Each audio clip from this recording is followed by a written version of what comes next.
बिस्मिल्लाहिर्रहमानिर्रहीम। peachtree-tutor.com में खुशामदीद। Viewers, हम पहले भी जैसा कि जिक्र कर चुके हैं कि PHP की फंक्शनैलिटी किस तरह से काम करती है, और मैंने आपको बताया कि PHP इटसेल्फ काम नहीं करती, बल्कि आपका जो ब्राउज़र है वो HTML कोड को अंडरस्टैंड करता है और आपका जो सर्वर है वो PHP के कोड को कन्वर्ट कर देता है आपके HTML कोड के अंदर। तो इसको ज़्यादा बेहतर तौर पर समझने के लिए आइए देखते हैं कि PHP की ऑपरेशनल ट्रेल क्या है। व्यूअर्स, जैसा कि अब हम अपने लोकल सर्वर पर काम कर रहे हैं और हमने अपाची सर्वर को इंस्टॉल किया हुआ है अपने कंप्यूटर पे, और इसके साथ साथ हमने MySQL डेटाबेस भी डाउनलोड करके इंस्टॉल किया हुआ है, तो हम देखते हैं कि बेसिकली आपका जो लोकल वेब सर्वर है या एक्चुअल वेब सर्वर वो किस तरह से काम करता है। जब आप ब्राउज़र में कोई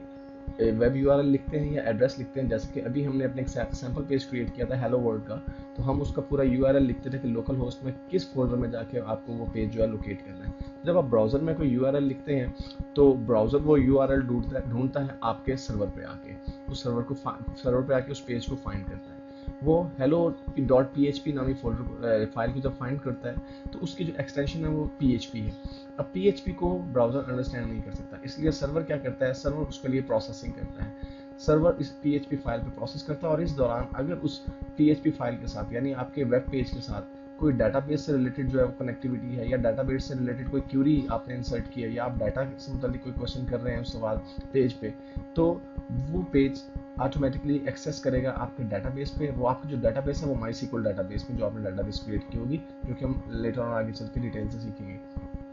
डाटाबेस से वो इन्फॉर्मेशन दोबारा आपको पेज पे आ जाएगी और आपका सर्वर उसे कन्वर्ट कर देगा HTML कोड के अंदर, और फिर वो HTML कोड जो है आपके ब्राउज़र में डिस्प्ले होगा, क्योंकि आपने इस हकीकत को जहन में रखना है कि आपका ब्राउज़र HTML कोड को अंडरस्टैंड करता है, PHP कोडिंग को अंडरस्टैंड नहीं करता। और यही वजह है कि हमें एक वेब सर्वर की ज़रूरत पड़ती है अपने लोकल कंप्यूटर पे,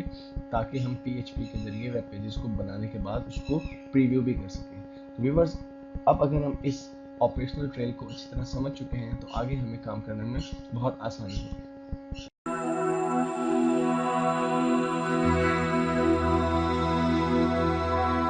बिस्मिल्लाहिर्रहमानिर्रहीम। peachtree-tutor.com में खुशामदीद।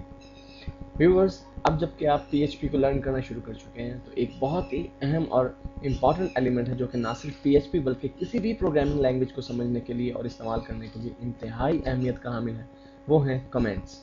कमेंट्स से क्या मुराद है? व्यूअर्स, अभी आपने एक पेज पे कुछ कोड लिखे हैं,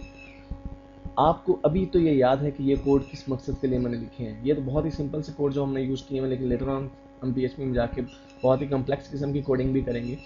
तो शायद 1 या 2 दिन तक तो हमें याद रहे कि हमने ये कोड्स किस लिए लिखे हैं या इन कोड्स का पर्पस क्या है, लेकिन चंद दिनों के बाद शायद हमारे जहन में ना रह सके कि ये कोड किस लिए लिखे गए हैं। या फिर आपके अलावा कोई और शख्स अगर इस PHP फाइल पे काम करता है तो उस सूरत में ज़ाहिर सी बात है कि आपके कोड्स को अंडरस्टैंड करने के लिए, आपके कोड्स को समझने के लिए उसको कोई गाइडलाइन की ज़रूरत होगी, तो वो गाइडलाइन आप प्रोवाइड करते हैं कमेंट्स की सूरत में। व्यूअर्स, कमेंट्स 2 किस्म के हो सकते हैं, सिंगल लाइन कमेंट्स और double line comments. Single line comments जैसे कि नाम से ज़ाहिर है ऐसे कमेंट्स होते हैं जो कि एक ही लाइन में जो है वो आप लिखते हैं, और सिंगल लाइन कमेंट्स लिखने के लिए आप / 2 मरतबा इंसर्ट करने के बाद जो भी टेक्स्ट लिखेंगे वो कमेंट कंसीडर की जाएगी, यानी आपके पेज में ये डिस्प्ले नहीं की जाएगी, लेकिन प्रोग्रामर जब इस PHP फाइल को देखेगा तो आपने जो भी कमेंट्स यहाँ पर इंसर्ट किए होंगे वो उसे नजर आएंगे। सिंगल लाइन कमेंट्स के लिए एक और स्ट्रेटजी यूज़ की जा सकती है या की जाती है, वो है पाउंड का साइन, कि आप / इंसर्ट करने के बजाय पाउंड का साइन इंसर्ट कीजिए, और उसके बाद भी आपने जो भी कमेंट्स इंसर्ट करने हैं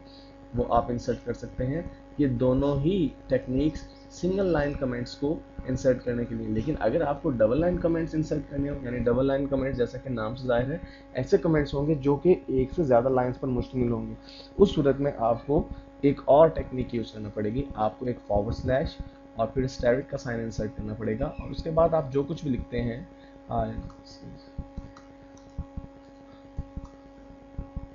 फिर एंटर करते हैं आप, तो आपके कमेंट्स अभी कंटिन्यूड है। अगर आप गौर करें कि आपके जो टेक्स्ट का कलर है वो ब्लैक ही चल रहा है, और ब्लैक कलर सिर्फ उस वक्त यूज़ किया है जबकि आप कमेंट्स इंसर्ट कर रहे हैं, जबकि PHP कोडिंग के अंदर आप देख रहे हैं कि PHP का ओपनिंग टैग और क्लोजिंग टैग रेड कलर से डिनोट किया गया है, और जितने भी आपके HTML के टैग्स हैं वो ब्लू कलर से जो है वो आपको नज़र आ रहे हैं, BR, टाइटल, हेड, बॉडी के टैग्स, लेकिन कमेंट्स आपको ब्लैक कलर में नज़र आ रहे हैं। व्यूअर्स, आप जो कुछ भी लिखते जाएंगे यहाँ पे ये कमेंट्स कंसीडर होगा अनटिल अनलेस, आप जितने भी लाइंस में लिखना चाहें, डबल लाइन का मतलब ये नहीं कि सिर्फ 2 लाइन, आप जितने भी लाइंस में लिखना चाहें आप कमेंट्स लिख सकते हैं, लेकिन इसके बाद आपको इन कमेंट्स को क्लोज भी करना होगा। और कमेंट्स को क्लोज करने के लिए आप इसी असूल को दोबारा से इस्तेमाल करेंगे, रिवर्स फॉर्म में स्टैटिक का साइन इंसर्ट करेंगे और फिर फॉरवर्ड स्लैश इंसर्ट करेंगे। तो व्यूअर्स, ये आपके डबल लाइन कमेंट्स हैं, और कमेंट्स अगर आपने डबल लाइन कमेंट्स को क्लोज ना किया तो आपकी जितना भी आपके कोड्स हैं वो भी कमेंट्स के जुमरे में आ जाएंगे, क्योंकि आपने कमेंट्स को क्लोज जो है वो टैग नहीं लगाया PHP का। तो अगर आप डबल लाइन कमेंट्स यूज़ करते हैं तो उन्हें क्लोज करना ज़रूरी है। व्यूअर्स, इस वीडियो में हमने सीखा कि हम सिंगल लाइन और डबल लाइन कमेंट्स किस तरह से इंसर्ट कर सकते हैं अपनी PHP फाइल में।